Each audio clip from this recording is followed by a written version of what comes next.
When we understand that God has dominion over all things, including our enemies and their plots and plans against us, then we move into a place of faith that allows us to ask, how is this curse? How is this situation setting me up for a blessing? If you've been following my story, then you know that I have been going through 3+ years of ongoing witchcraft attacks, as in, I'm still experiencing this to this day.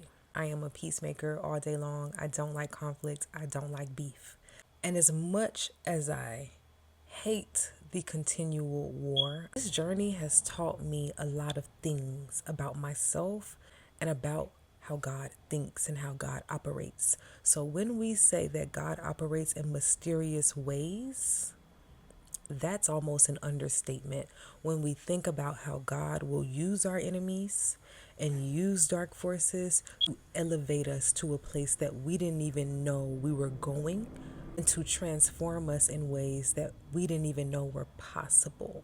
For people who are going through similar situations as me, you have been going witchcraft attacks for multiple years, or maybe you're just experiencing this and that's why you're here. It's very important that we maintain a godly and pure perspective of our experience, because the moment that we begin to allow dark forces to have more power over our minds and our spirits and our faith, we lose automatically. So here are 3 ways that for me, the curse was actually a blessing.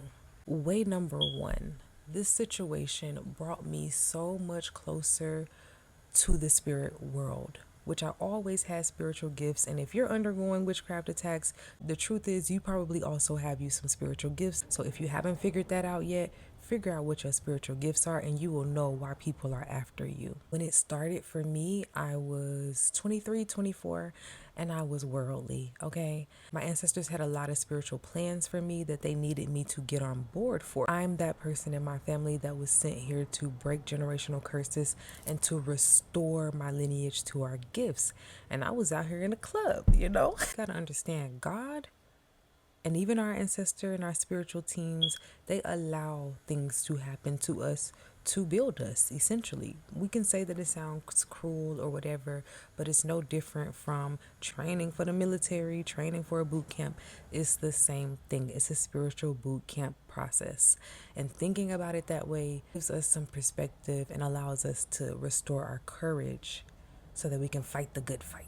And so the reason why I had to get so close to God and to my ancestors was because all of my spiritual gifts were under attack. I get messages in my dreams, so my dreams have been like under siege, okay? Every night that I go to sleep, I'm dealing with drama, conflict, monitoring spirits, demons, you name it. My ancestor altar was literally under attack as well. I can remember one time specifically, I lit the altar and I opened up and I immediately closed it out because dark spirits would be coming through, attaching to my crown, trying to attach to my solar plexus.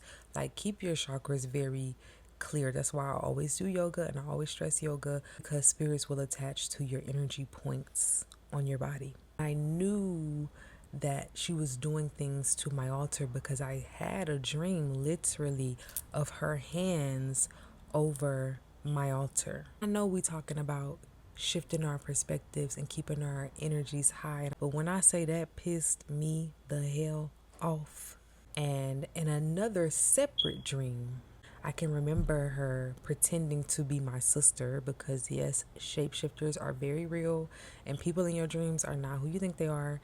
And so she's pretending to be my sister, and we're standing at the altar and she says, open up the altar so we can ask the ancestors what's coming for you. So she's like literally in my dreams trying to figure out what my next blessings are so that she can attempt to block them. So with all of my usual points of communication with God and my ancestors under attack, my dreams under attack, my ancestor also under attack, so my spirit team had to start coming through and showing me new ways of communicating with them. I was told during a reading in 2021 to get tarot cards. So I got the cards and honey, I could not read them. For years, I was like average, maybe at best, at reading tarot.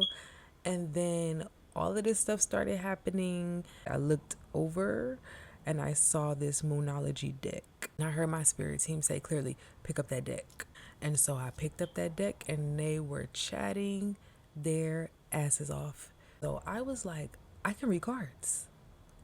When I say the curse will actually be a blessing, like the blessing was that, okay, now my spiritual gifts done got activated.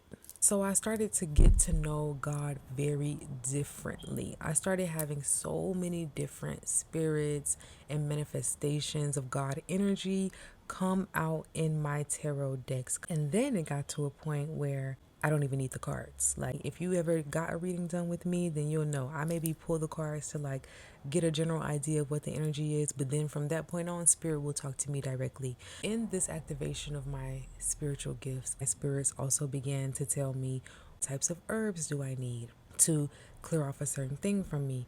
How many days do I need to fast to do XYZ? I began to become a real guru at healing myself.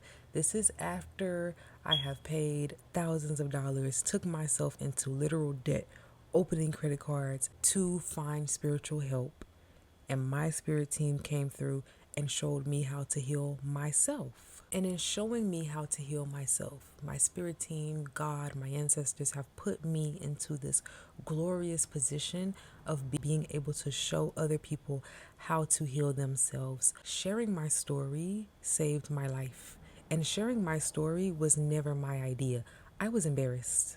I thought people was going to say it was my fault, because in a lot of ways it was my fault. But literally the curse became the blessing because my TikTok blew up. So many people resonated with my story. You all gave me so much courage to continue to share my story, and being able to communicate with you all and hear the stories from you all as to how you all went through it, how you all are getting through it. It's really an honor to me.